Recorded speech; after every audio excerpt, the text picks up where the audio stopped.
Pozdrav ekipa, evo nas u novom videu. Danas radimo opet na Corsi.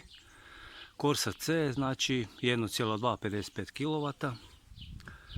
Evo, da skratimo priču, u čemu je problem. Upoznati se u prijašnjem videu gdje sam popravljao bravu za paljenje s ovim autom, tako da ne duljim dalje oko njega. Znači, šta se dešava? Problem je u hladnom startu. Znači, auto kad je hladan ne upali svaki put iz prve. Znači, većinom ne pali iz prve. I kad upali, znači muči se, teško pali, znači radi ko da radi na 3 cilindra, trokira i ugasi se. Onda od drugog starta upali normalno. Znači, a kad je topli auto, znači ne dešava se ništa.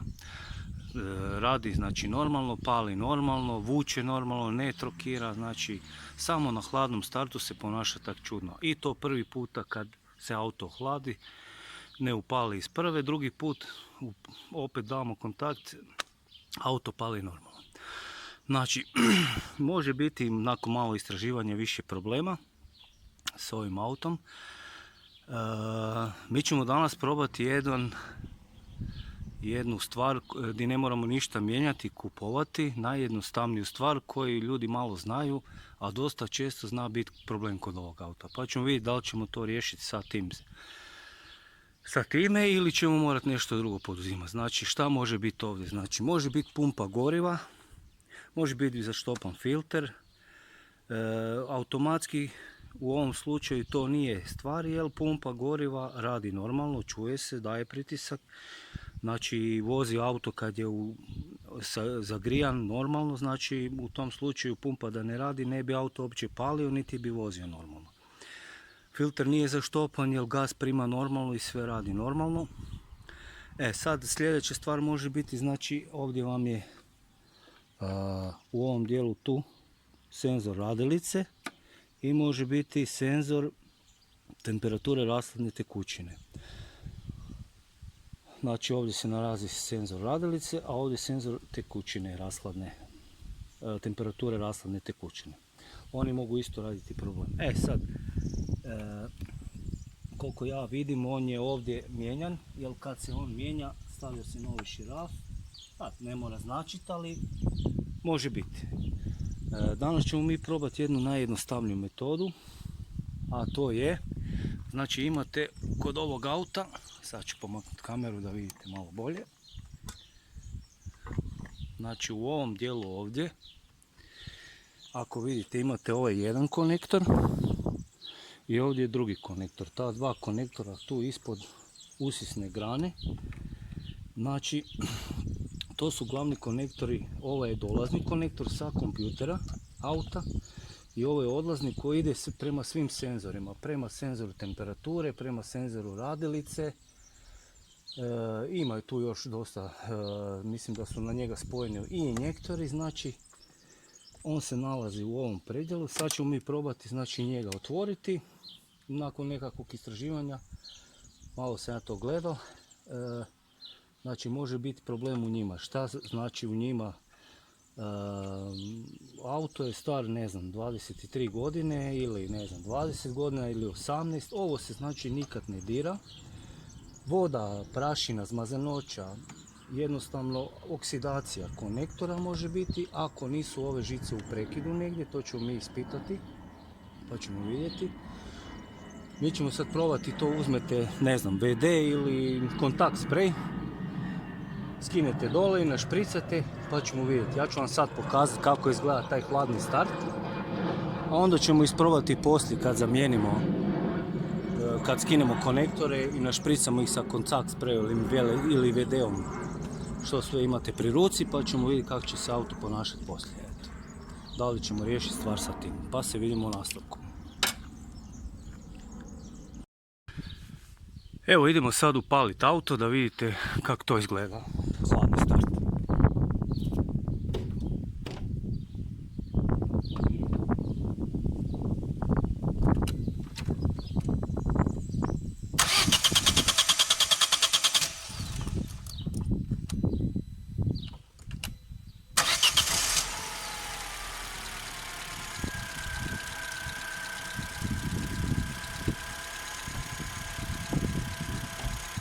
Evo vidite se, znači prvi put sam ja auto palio i nije htio upaliti, na kraju je malo zatrznuo samo i ništa. Iz drugog pokušaja je upalio normalno, znači pumpa je odradila svoje, čuo se onaj zvuk, dala je pritisak i sve i auto sad radi normalno. Sad ćemo ga ugasiti, ići ćemo odraditi te konektore pa ćemo vidjeti da li će se nešto promijeniti. Ostavit ćemo auto da se sad ne grije, odmah ćemo ugasiti.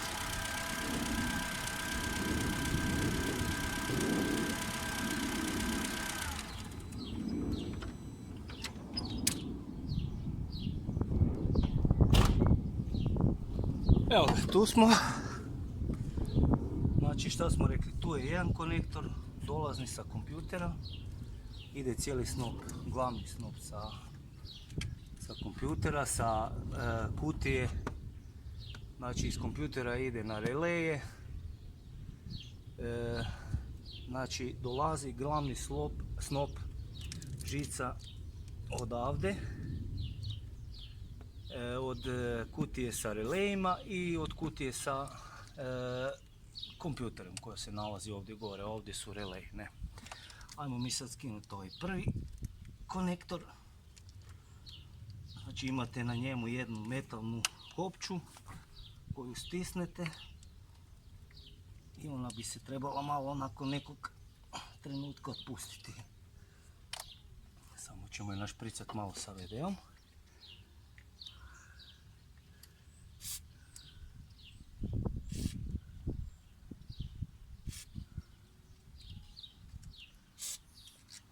Tako. Ajmo sad prvo skinuti. Malo je tu, malo ide teže. Morate malo klimati duže dok se ona ne otpusti.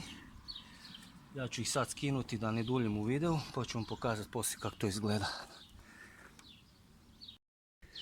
Evo ekipa, uspjeli smo skinuti konektore, znači ovako on izgleda. Malo ga je teže skinuti i znači šta napravite, uzmete VD ili sprej za čišćenje kontakata i našpricate jednostavno ove kontakte unutra. Jedan i ovaj drugi, ovaj je malo kraći.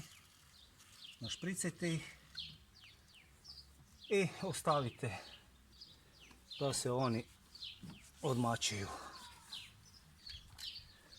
Znači, dobro ih našpricamo. Ovdje unutra su kontakti i njih malo našpricate. I to je to. Ostavite da se to namače. I onda vratite konektore nazad. Imate ta dva glavna konektora. Znači oni moraju lijepo sjesti unutra. Tako. Lijepo sjedne i onda dignete samo ovaj konektor, to jest ovu željeznu polugicu i zaštekate konektor. Tako isto i drugi, da sjedne lijepo unutra. Tako. I dignete ovaj željezni kopču i zakopčete oba dva konektora, pobrišete ostatak VD-a da nije svuk po motoru. I sad ćemo probati nakon nekog vremena, poslije ćemo završiti video, da vidimo da li smo nešto napravili na hladnom startu. To bi bilo ono najjeftinije rješenje, pa ćemo vidjeti poslije da li smo nešto napravili. Pa se vidimo za par sati, ili ćemo ostaviti do sutra ujutro ili na večer, pa ćemo upaliti motor na hladno opet da vidimo da li smo postigli to što smo htjeli. To je najjeftinije rješenje koje se može desiti. Ako to ne upali, onda ćemo isprobavati znači senzor radilice, senzor temperature lasadne tekućine. Mislim da je pumpa u redu, jer ona daje, čuje se da radi, da je pritisak. Može biti još jedino filter, ali mislim da nije ni on, jer vidim da je prijašnji vlasnik to mijenjao, dosta je nov, nije star koliko sam pogledao ispod. U svakom slučaju vidjet ćemo dalje, ako to ne uspije, dalje ćemo rješavati situaciju. Evo, pa se vidimo malo kasnije. Pozdrav ekipa, evo nas nazad, prošlo je par sati od kad smo našpricali ove konektore i idemo sad probati da li smo nešto uspjeli napraviti. Motor je hladan, znači probat ćemo sad opet ponovo upaliti na hladno, da li će iz prve upaliti pa ćemo vidjeti da li smo uspjeli s tim riješiti problem. Ajmo paliti.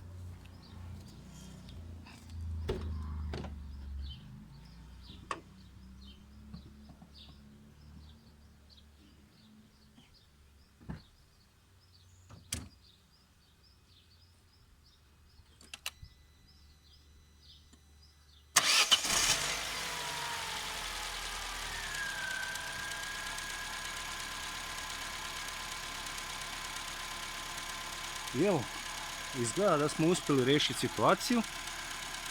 Auto je upalio iz prvog. Znači, prošlo je jedno par sati, definitivno je motor hladan. Kako smo našpricali konektore i upalio je iz prve. Idemo probati ugasiti, još 2-3 puta probati pa ćemo vidjeti.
Evo ekipa, vidjeli ste postupak, što sam napravio.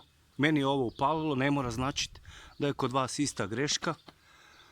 Ako je sve ostalo u redu, pumpa, senzori svi, probajte prvo napraviti ovo, pa onda ako nije to, onda možete dalje rješavati situaciju po redu. Evo, i to bi bilo to. Znači jeftino rješenje. Naravno, konektori ti dugo stoje, može doći do oksidacije. Ja sam to malo nakon nekog istraživanja vidio sam par situacija kako su ljudi imali. Pa rekao idemo probati.